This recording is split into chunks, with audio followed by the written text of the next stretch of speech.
আসসালামু আলাইকুম। এমআর খান বিডি চ্যানেলের পক্ষ থেকে আজকের এই ভিডিওতে স্বাগতম। আজ 19শে ফেব্রুয়ারি 2025 আজকের মার্কেট আপডেট নিয়ে আপনাদের সাথে কথা বলবো আমি। আজ অত্যন্ত দুঃখের সাথে বলতে হয় যে আজকে মার্কেটের সূচকের পতন হয়েছে। আজ বাজার পর্যালোচনায় দেখা যায় আজ বুধবার ডিএসসি প্রধান ব্যয় সূচক 10.76 পয়েন্ট হ্রাস পেয়ে অবস্থান করছে 5192 পয়েন্টে। অপরদিকে আমরা যদি আজকের ডিএসসি 30 সূচক দেখি সেক্ষেত্রে দেখা যাবে যে ডিএসসি 30 সূচক আজ 9.35 পয়েন্ট হ্রাস পেয়ে অবস্থান করছে 1913 পয়েন্টে।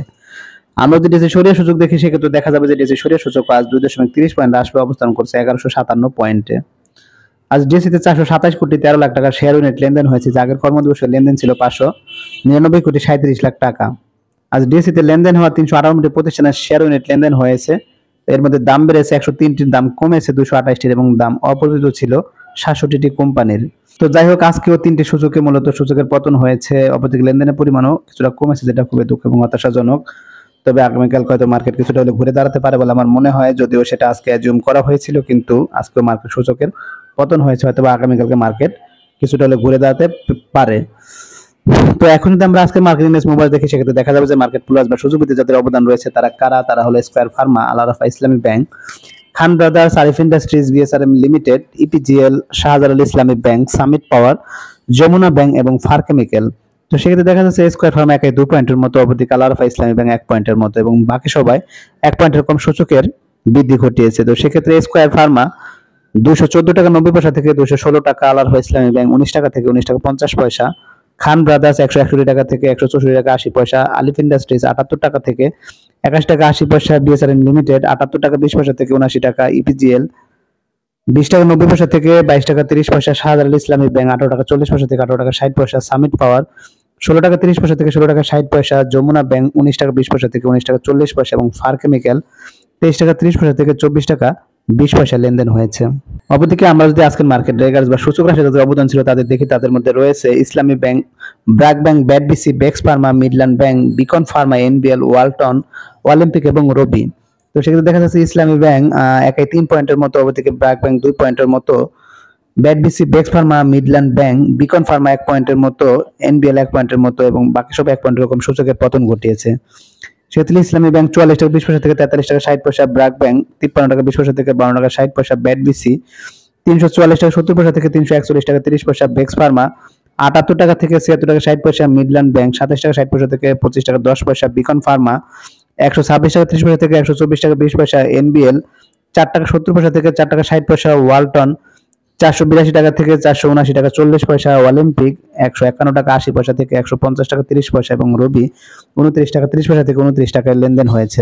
কিন্তু আমি আজকের দিনে টপ গেইনার্স বা মূল্যবৃদ্ধিতে কারা ছিল তা দেখি, তাহলে দেখা যাবে আজকে মূল্যবৃদ্ধি শীর্ষে ছিল Intech, Shinepukur ceramics, EBL first mutual fund, এসালম কোল্ডেন steel, EPGL, golden harvest agro, Simtex, Alif industries, তোশরিফা এবং আমান ফিড। তো সেক্ষেত্রে দেখা যাচ্ছে Intech, ceramic, EBL first mutual fund এবং এসালম মূলত হলটেড হয়েছে। অপরদিকে ইপিজিএল 6%-এর মতো, গোল্ডেন হারভেস্ট 5%-এর মতো এবং বাকি সবাই 4%-এর বেশি মূল্যের বৃদ্ধি ঘটেছে। অপরদিকে আমরা যদি আজকে টপ লুজার্স বা মূল্য কারা ছিল তা দেখি, তাহলে দেখা যাবে আজকে মূল্য শেষে চলে এসেছে Midland bank, new line, Exim bank, first mutual fund, generation next fashion, MBL first mutual fund, Phoenix finance, Nurani, Regent textile, NCC bank first mutual fund এবং মেট্রো স্পিন। তো সেক্ষেত্রে দেখা যাচ্ছে যে মিডল্যান্ড ব্যাংক আজকে মূলত নেগেটিভ হলটেড হয়েছে। অপরদিকে new line, Exim bank first mutual fund, generation next fashion, MBL first mutual fund এরা মূলত 5%-এর মতো এবং বাকি সবাই 4 থেকে 3%-এর মতো মূল্যের পতন ঘটেছে।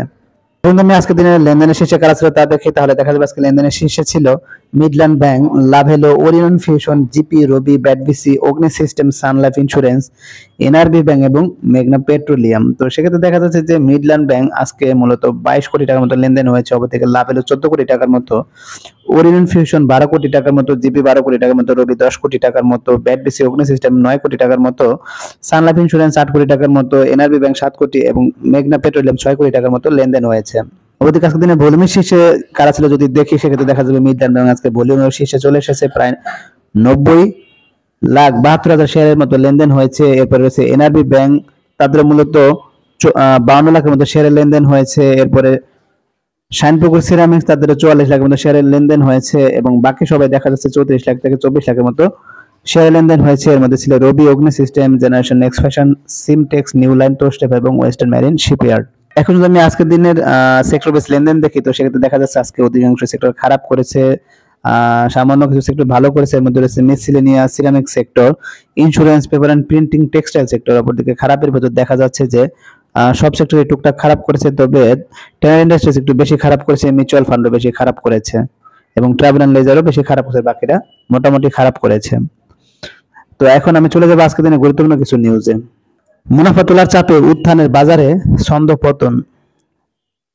সপ্তাহের চতুর্থ কর্মদিবস বুধবার উভয় শেয়ার বাজারে ইতিবাচক প্রবণতায় লেনদেন শুরু হয়। প্রধান শেয়ার বাজার ঢাকা স্টক এক্সচেঞ্জের প্রধান সূচক প্রথম ভাগের আগের দিনের চেয়ে 13 পয়েন্ট বেড়ে লেনদেন হয়, কিন্তু বিনিয়োগকারী মুনাফা তোলার চাপে সেই পতন বেশিক্ষণে স্থায়ী হয়নি। আধা ঘন্টার মধ্যে ডিএসসিসির সূচক আগের দিনের চেয়ে নিচে নেমে যায়। এরপর সামান্য সামনে যাওয়া পেছনে যাওয়ার লুকোচুরির মধ্যে লেনদেন হতে দেখা যায়। বেলা 1:15টায় বাজার আগের দিনের চেয়ে 18 পয়েন্ট কমে লেনদেন হতে দেখা যায়। লেনদেনের আধা ঘন্টা আগে বিনিয়োগকারীদের বাই প্রেসার দেখা যায়। এ সময় বাজার ফের ইতিবাচক প্রবণতায় টান নেয়, কিন্তু শেষ বেলায় অ্যাডজাস্টমেন্টের চাপে পতনের বৃত্ত থেকে বাজারের লেনদেন শেষ হয়। তো যাই হোক, আজকে কিছুটা উত্থানের মাধ্যমে লেনদেন শুরু হয়েছিল, কিন্তু সেটা ধরে রাখতে সক্ষম হয়নি, কারণ কিছুটা সেল প্রেসারের কারণে দেখা যায় শেষ বিকেলে আবার মার্কেট কিছুটা হলো নেতিবাচক প্রবণতায় ছিল। তবে আগামীকালকে হয়তো মার্কেট কিছুটা করে দাঁড়াতে পারে বলে মনে হচ্ছে। তো দেখা যাক কি হয়, সেটা এখন দেখার বিষয়। তো এখন আমি চলে যাবো আবার একটি গুরুত্বপূর্ণ নিউজে। শেয়ার কারসাজির দায়ে 12 ব্যক্তি প্রতিষ্ঠানকে 10 কোটি টাকারও বেশি জরিমানা। তো কি বলেছে যে শেয়ার কারসাজি যুক্ত থাকার অভিযোগে 8 ব্যক্তি ও 4 প্রতিষ্ঠানকে 10 কোটি 13 লাখ টাকা জরিমানা করেছে বাংলাদেশ সিকিউরিটিজ এক্সচেঞ্জ কমিশন। গত জানুয়ারি মাসে আলোচিত 8 ব্যক্তি ও 4 প্রতিষ্ঠান সিকিউরিটিজ আইন লঙ্ঘনের করে শেয়ার কারসাজিতে জড়িত ছিল। এই অভিযোগে তাদেরকে 10 কোটি 13 লাখ টাকা জরিমানা করেছে। জরিমানার অর্থ 30 দিনের মধ্যে জমা দিতে নির্দেশ দিয়েছে বিএসইসি। তো যাতে জরিমানা করা হয়েছে তাদের মধ্যে রয়েছে নাবিল গ্রুপের ব্যবস্থাপনা পরিচালক মোহাম্মদ আমিনুল ইসলাম ও তার প্রতিষ্ঠান, এবং শেয়ার বাজারে আলোচিত বিনিয়োগকারী সরকারি কর্মকর্তা মোহাম্মদ আবুল খায়ের হিরু ও তার সহযোগীরা। যাই হোক, এই শেয়ার কারসাজির বিষয়ে মাঝে মাঝে আমরা দেখি যে শাস্তি আরোপ করে থাকে, তবে এগুলো একান্তই বাস্তবায়ন করা দরকার। তাহলে আমি মনে করি যে শেয়ার কারসাজিটা কিছুটা হলেও কমে আসবে। তো আরো কঠোর আমি মনে করি পদক্ষেপ নেওয়া উচিত। তো এখন আমি অপর একটি গুরুত্বপূর্ণ নিউজে চলে যাব। চার কোম্পানির শেয়ার বিনিয়োগকারীদের বিশেষ আগ্রহ। তো কি বলেছে যে প্রধান শেয়ার বাজার ঢাকা স্টক এক্সচেঞ্জের আজ 4 প্রতিষ্ঠানের শেয়ার ও ইউনিটের প্রতি বিনিয়োগকারীদের বিশেষ আগ্রহ দেখা গেছে। তো বিনিয়োগকারীদের আগ্রহের কারণে প্রতিষ্ঠান 4টি শেয়ার ইউনিট বড় বাই প্রেসার দেখা যায়, যার ফলে প্রতিষ্ঠানগুলো বিক্রেতা সংকটে পরে ডানে হল্টেড হয়ে যায়। তো প্রতিষ্ঠান 4টি হলো Intech online, Shinepukur ceramics, EBL first mutual fund ও SLM cold and rolled steel limited. তো যাই হোক, এই কোম্পানিগুলো মাঝে মধ্যে ইদানিং দেখা যাচ্ছে বেশ লেনদেন হতে দেখা গেছে। তো যাই হোক, এসব কোম্পানির মধ্যে কিছু ভালো এবং খারাপ প্রতিষ্ঠান রয়েছে, তাই অবশ্যই সবাইকে ভেবেচিন্তে এবং বুঝে শুনে ইনভেস্টমেন্ট করার পরামর্শ থাকবে। তো এখন আমি চলে যাব অপর একটি গুরুত্বপূর্ণ নিউজে। 19 ফেব্রুয়ারি ব্লকে 5 কোম্পানির বড় লেনদেন। কি বলেছে, সপ্তাহে চতুর্থ কার্য দিবস বুধবার ঢাকা স্টক এক্সচেঞ্জের ব্লক মার্কেটে 24টি প্রতিষ্ঠান লেনদেন অংশ নিয়েছে। এসব প্রতিষ্ঠানের মোট 23 কোটি 32 লাখ 1 হাজার টাকার শেয়ার লেনদেন হয়েছে। এর মধ্যে সবচেয়ে বেশি লেনদেন দেখা গেছে 5 প্রতিষ্ঠানের শেয়ার। তো তারা হলো বেক্সিমকো ফার্মা, বিসহ্যাচারী, তসরিফা ইন্ডাস্ট্রি, যমুনা ব্যাংক এবং খান ব্রাদার্স। আজ এই 5 প্রতিষ্ঠানের মোট শেয়ার লেনদেন হয়েছে 18 কোটি টাকারও বেশি। তো যাই হোক, এর মধ্যে কিছু ভালো প্রতিষ্ঠান রয়েছে, অবশ্যই দেখে শুনে বিনিয়োগ করার পরামর্শ থাকবে, কারণ শেয়ার বাজার অত্যন্ত ঝুঁকিপূর্ণ, তাই ঝুঁকির কথা মাথায় রেখে বিনিয়োগ করতে হবে। তো আজকে তো ভিডিও বাড়াবো না, আজকে এখানে বিদায় নেব। যারা আমার চ্যানেলে নতুন অবশ্যই চ্যানেলটিকে সাবস্ক্রাইব করবেন, লাইক করবেন, কমেন্ট করবেন, শেয়ার করবেন। সবাই ভালো থাকবেন, সুস্থ থাকবেন। আল্লাহ হাফেজ।